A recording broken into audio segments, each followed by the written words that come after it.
Alright, let's jump straight into this. I'm going to show you the absolute basic stuff that you need to know in order to understand search engine optimization. This video is not designed for other SEOs, for people who want to become SEOs. This is for people who just want to understand what it is, how it works, and how they can start optimizing their own business websites.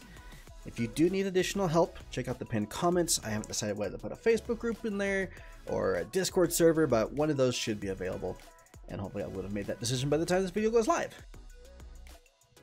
And of course I gotta give the whole I'm a professional, here are my credentials, so you should totally listen to me bit.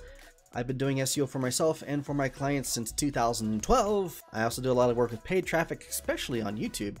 And I managed to generate about $31 million in sales during 2020, and my newest record for going from $0 to $1 million in sales is 90 days, so I'm probably not the worst SEO that's out there. Now, the first thing we need to know is that search engine optimization is divided into two main parts. First is on-page optimization, which is what we do to the website itself. Okay, we're working on the page, okay? And the second is off-page optimization, where we focus on building the website's reputation or its authority. So we'll start by talking about on-page optimization. Our goal here is really just to help the Google robots understand what the site is about. So the first thing we do is we focus on a small number of keywords or search terms. So if your business is a local pizza place in Chubbuck, Idaho, you'd want to be at the top of the search results for Pizza Chubbuck, Idaho, or pizza places in Chubbuck, Idaho. Those are your keywords. Next, we design the site around whatever the site visitor needs in relation to that keyword. So if we're talking about pizzas, if somebody's looking for a pizza in Chubbuck, Idaho, well, they're going to want to see your menu. They're going to see if you deliver, or if they need to call, or if they need to place an order online. They're going to look for contact information. They're going to look for hours of operation. They're going to look for all that kind of stuff. And so we arrange the site in a way that it's easy to perform those actions, and it's easy to find that information. One part of the website is going to be for the menu, another part is going to be the online ordering form, another part is going to be the contact information, and so on. And finally, we have the site content. Here we have two objectives. First, like the site structure part, we want to make the site as easy to use as possible. We want to provide lots of relevant and useful information and focus on helping the visitor get whatever they came to the website to get. As we do this, we try to incorporate those keywords whenever it makes sense, like your page heading, or the part here at the very top. So the page heading would say something like, voted best pizza place in Chubbuck, Idaho. Now, a tip for this is to assume that everyone that visits your website is a complete moron. Do not assume they know where to click. Do not assume they know where to go to find something, because you're wrong. They're dumb. Make it so that way a 4-year-old and your grandmother can find the information as easily as possible. That's actually one of the ways that we test our landing pages. The next thing to keep in mind when you're building your website is, and especially when you're writing your content, is to keep in mind that this is what Google sees when it logs into your website. They see code. Now, the code in this screenshot makes complete and perfect sense to Google. This is amazing. They like this. And so this is kind of what we want to try and to create. We want to make it nice and clear and simple and easy to understand. Now, we're not going to get into optimizing your website's code yet, but we will talk about some of the things that you should and should not do. So the biggest mistake that we see is people putting text in their images. Google can't read the image text, okay? It can't read the text that's in that picture.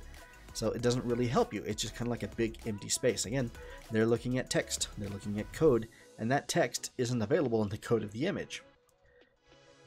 And the best thing that you can do is to make sure you're using your main keyword in your titles, your headers, and in the body of the text.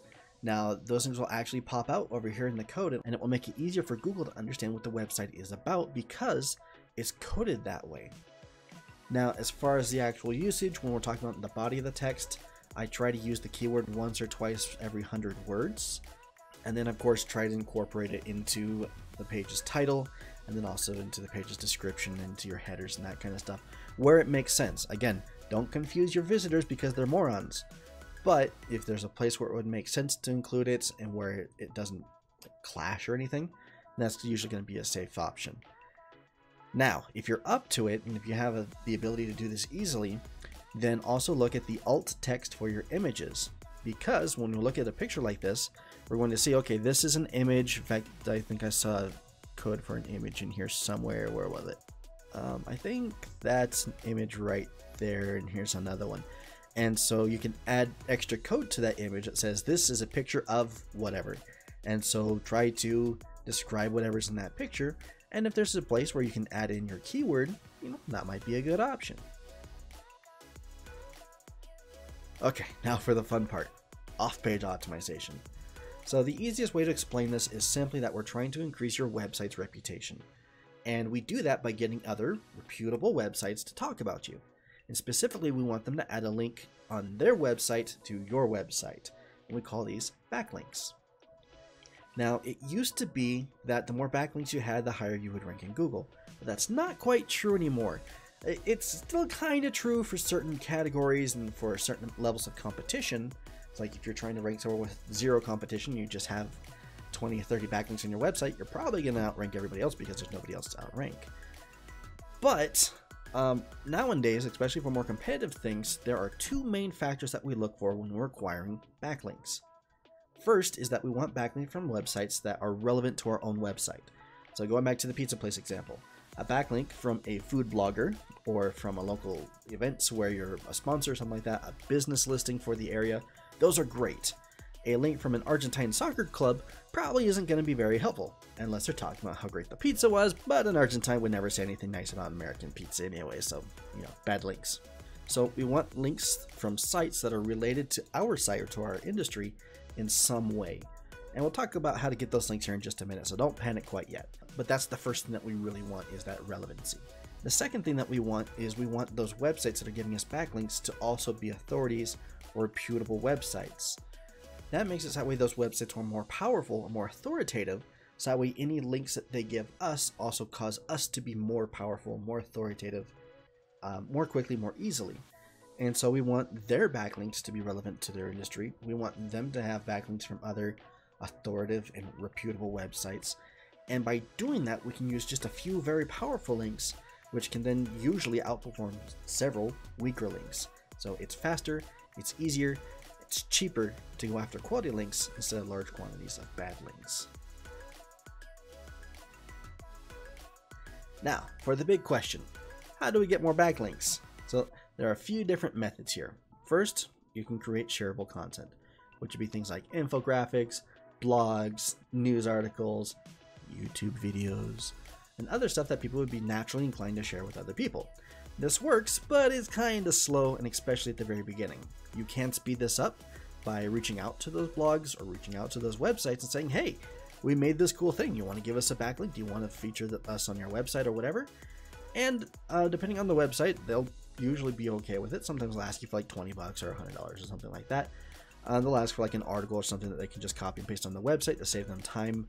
But it's an option, and it works pretty well. It's actually one of the first places that we go when we start working on a new website. Next, you can get a press release.